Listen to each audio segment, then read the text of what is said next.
Hi, Nak. So, yung video ko ngayon, tungkol naman sa yung most common trait na na-notice ko sa mga nakakausap kong successful people. Yung most common trait na napansin ko sa kanila is hindi sila mabilis sumuko. As in, sobrang daming failure na naranasan nila. Sobrang daming, alam mo yun, yung mga hindi in favor sa gusto nila. Pero yung difference lang kung ba't sila nandun. Kasi hindi sila sumuko. Grabe, yung fact lang na yun, sobrang mind-boggling siya. Para pag inisip mo, kung ano, pag napagtanto mo na, okay, kaya nila na-achieve yun kasi nag-pursue lang sila, at hindi sila sumuka, hindi nila tinigilan. Okay, no, okay, try again, no ulit, okay, try again, no ulit, okay, try again. So hanggang sa nakuha nila yung nag-iisang yes na kailangan nila para ma-achieve yung kung anong meron sila ngayon. Tapos, ayun, compounding efforts na hindi overnight, na hindi, alam niyo po yun, na hindi siya parang yung katulad lang ng iniisip ng mga tao dati na swerte kasi yan sa buhay, kaya nangyari sa kanila yun.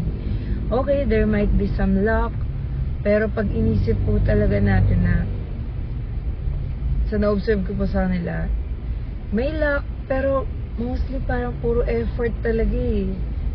So ngayon, yun po, lalo ko napagtanto na lahat talaga posible. I mean, halos lahat. Maliban na lang po dun sa mga superficial na mga kakaibang bagay. Kunyari po, wala naman kayong hilig sa physics, as gusto nyo maging astronaut bigla. Ibang level po yun. Pero ang ibig ko pong sabihin, yung most na mga dreams natin and goals natin, they are achievable. These dreams are achievable in a way na pag nag-pursue lang tayo, pwede talaga siya. Ang galing, sobrang nakaka-admire yung mga taong na-meet ko recently na ganun sila, from few products na binibenta nila hanggang sa dumami na, tapos from few employees, tapos ngayon ang dami na kasi ang dami na nilang, ang laki na ng operation na kailangan nilang i-cater. Sobrang mind-boggling siya na pwede rin siyang mangyari sa atin basta hindi lang titigilan yung gusto mo. Tsaka na-realize ko din sa kanila, ayan, meron akong isa ngayong paniniwala na nakuha ko dito sa mga taong to, na hanggat maaari, huwag kang gumawa ng plan B. Plan B. Kasi diba, usually po sa atin, okay, ang plan A ko, ganito. Kunyari, sample lang. Gusto ko ng 10 million a year income. Sample. Ngayon, gumawa ka ng plan B na, kahit 5 million, okay na din ako pala ako sa 5 million. Guaranteed daw na hindi natin ma-achieve yung 10 million. Kasi meron ka na kagad fallback. Hindi masama na magkaroon ng fallback. Pero pag iisip pa rin naman, pag purso ka ng purso dun sa 10 million a year mo na gusto, kung hindi mo magkatotoo yun, saan ka babagsak? Sa 8 million? Mas mataas pa rin po yun sa plan B. Pero ang ibig ko sabihin, laging i-achieve mo kagad yung plan A mo. Walang second guessing, walang second option, walang fallback, all in. Ganun daw po yun. Kaya, ang galing po talaga nun. Plus, napansin ko rin po sa kanila na bukod po doon sa hindi nga po sila tumitigil. So baka sabihin nyo po kasi na ang dami namang hard workers sa mundo, bakit sila hindi pa rin sila successful? Kailangan din po ng intelligent decision. I'm not referring sa intelligence na kaya magaling ka, cum laude, ganon. Hindi po ganong intelligence. Yung tipong pinag-isipan mo yung mga bagay na decision mo. For example, yung mga taong yan, sobrang dami nilang sacrifices sa buhay nila. As in, sacrifices sa time, sacrifices sa vices. So, most sa kanila, wala po talaga silang bisyo. Yun po yung napansin ko.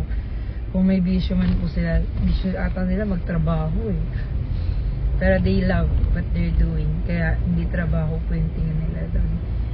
And feeling ko po, pag ganun din yung naging mindset, or ikaw na ganun din yung naging mindset mo, magiging mas madali sa'yo yung ma-achieve yung dreams mo sa buhay.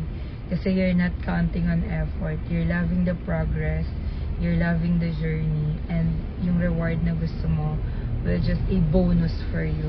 Kasi sobrang gusto mo yung ginawa mo, yung process, yung grind, yung hustle, yung effort, communication, negotiation, making things right, offering it to right customers. Alam mo yun, producing an output, producing a significant value to someone. Sobrang magbabago yung tingin mo sa type of work. So, yun lang po. Just continue saying yes and doing the things. I know it's hard. I know na sobrang hirap. Ayaw mo sanang gawin mo na yun. Pwede bang makuha ko naman? Pwede bang may reward? But, yung delayed gratification, yun yung isang kailangan talaga. So, yun lang po. Thank you sa pakikinig nyo.